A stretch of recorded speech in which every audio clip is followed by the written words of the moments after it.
Hello guys, welcome to movies and sports review channel. आज हम बात करेंगे माय फॉल्ट मूवी के बारे में।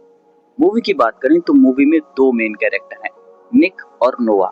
और ये पहली मूवी का सेकंड पार्ट है जिसमें हमें 4 साल बाद की स्टोरी दिखाई जाती है, जिसमें निक और नोआ के कॉलेज के जो फ्रेंड है उनकी वेडिंग हो रही होती है।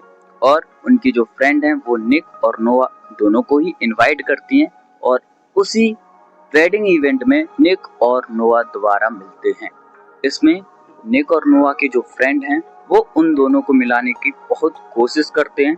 उनके साथ में ही सारे डांसिंग और रिचुअल्स रखते हैं ताकि वो दोनों एक दूसरे को अच्छे से समझ सकें और फिर से पास आ सकें, जिसमें काफी हद तक निक और नोआ की जो फ्रेंड्स हैं उनका काम हो जाता है।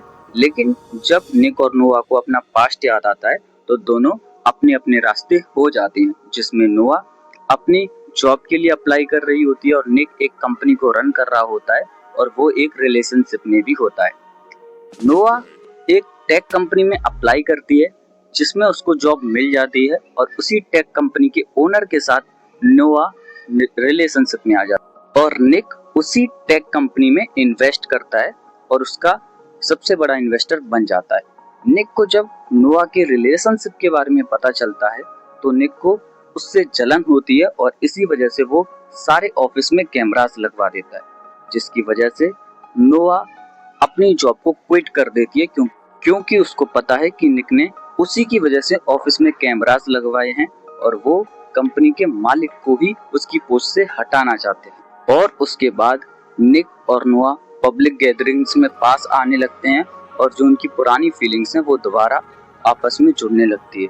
और जब निक नोआ को नहीं भूल पाता तो वो अपनी रिलेशनशिप को एंड कर देता है।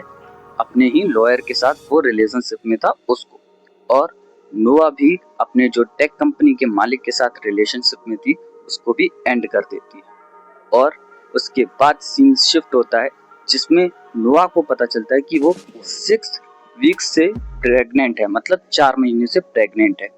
और उसको जब ये पता चलता है कि ये निक का बच्चा है तो फिर वो उस शहर को छोड़कर अपने नानी के यहाँ जा रही होती है।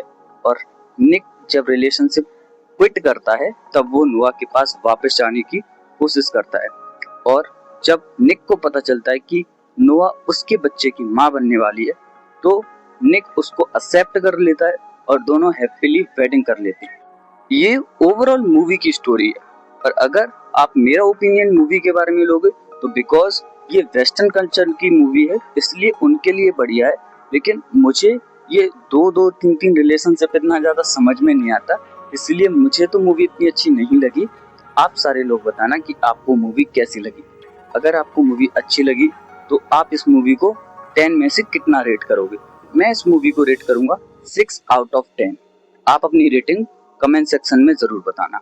और अब हम मिलते हैं परसों India versus Australia second ODI में। तब तक के लिए जय श्री राम।